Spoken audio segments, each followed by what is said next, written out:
it's got 1, 2, 3 branches coming off of it. You got the brachiocephalic trunk or artery, call it either one. You got the left common carotid and the left subclavian. The brachiocephalic is going to split into a right common carotid and a right subclavian, right about there. You can see it behind those veins there.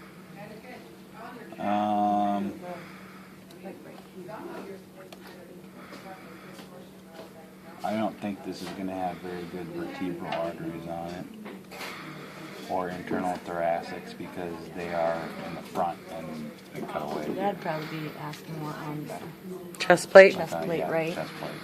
I'm sorry. Okay, so then arteries of the arm. So if we follow this out, when this pops out here, we're going to call this axillary because it's an armpit. And then it comes down here, we call it brachial because it's an arm. And then these split, and you're going to have one on the thumb side that's going to be called the radial, and the one on the pinky side is going to be called the ulnar artery. When you look up here, you can see there's a split. Number 35 is going deep, and that's the internal carotid. Number 36 here stays on the outside, and that's the external carotid. Okay, so it is on there. The externals up here. Yeah, Oh, I know, I said. Internals kind of in. Oh, no, I know. And then that's about it on the top that you can see on this one. Down here on the abdominal aorta, you have the first thing that comes off is the celiac trunk. You can see one of these arteries is going to the spleen, and we call that the splenic. You can see one going to the liver, and that's the common hepatic artery. And then this one, you can't really see where it's going, but there's only one left. That would have to be the left gastric. The next one to come off right here is going to the ascending colon.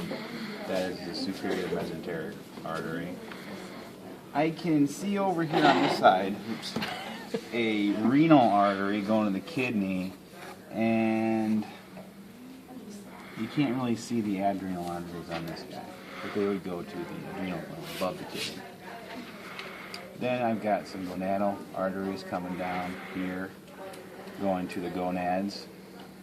And this person is gender neutral, so we can't tell if they're testicular or ovarian. And then right here is a artery going to the descending colon. That would be inferior mesenteric. You have this split right here, and you're going to have the common iliac arteries. And then you're going to have one that's going to go inside, and that's going to be the internal iliac artery. And then this one continues outside is external iliac artery. And then when that pops through the inguinal canal, now when we're down here, we're femoral artery. Okay? And then as far as veins go on here, superior vena cava, and that's going to split into brachiocephalic veins.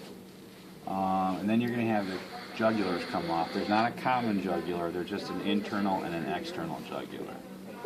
You'll notice it's backwards. On the cat, the external was really big and the internals That's were... what I thought, yeah. Yeah, so here our internals are very big and the externals are kind of dinky. See, I was getting confused because the cat, that one's bigger, so I... So now that the jugulars have come off, we're going to change this name to subclavian vein. For a very brief period of time, you're going to see this thing come off. This is called the cephalic. And they call it the cephalic because it goes around the head of the humerus. And then after that comes off, you call this the axillary for a short period of time. Now this model is not very good because it doesn't show a good split between the brachial and the basilar veins. The basilar vein is medial, and then the brachial one goes deep along with the brachial artery. It's not very good on here, okay? But one thing they do show is this one right here, which is in front of the elbow, and that's called the median cubital vein, and that connects the basilar to the cephalic, and that's a good blood draw vein. When we come down here to the inferior vena cava, you're going to have renal veins. you're going to have gonadal veins, and you'll notice that the gonadal vein on the right side comes off of the inferior vena cava, but on the left side it comes off of the renal vein, the left renal vein. And then you're going to have a very similar, the common iliac veins, and then you're going to have the internal and external iliac veins, and then you're going to have out here the femoral vein. In addition, you're going to have this guy right here. This is the great saphenous vein. It's kind of superficial. And behind the knees, popliteal arteries and veins. Hepatic portal system is on here. You're going to have this one. This is going to be the superior mesenteric vein. Yep. And then this one over here is inferior mesenteric vein. You can kind of tell that by where they're going to. This one's hitting the ascending, so that's superior. This one's hitting the descending, so that's inferior. This one's coming over from the spleen, so that's going to be the splenic.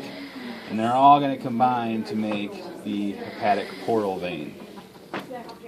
So this is taking all the stuff that you just digested and putting it into the bloodstream. And it goes to the liver, and eventually it will go into these plain hepatic veins that are on the back, and they dump right into the inferior. So that's really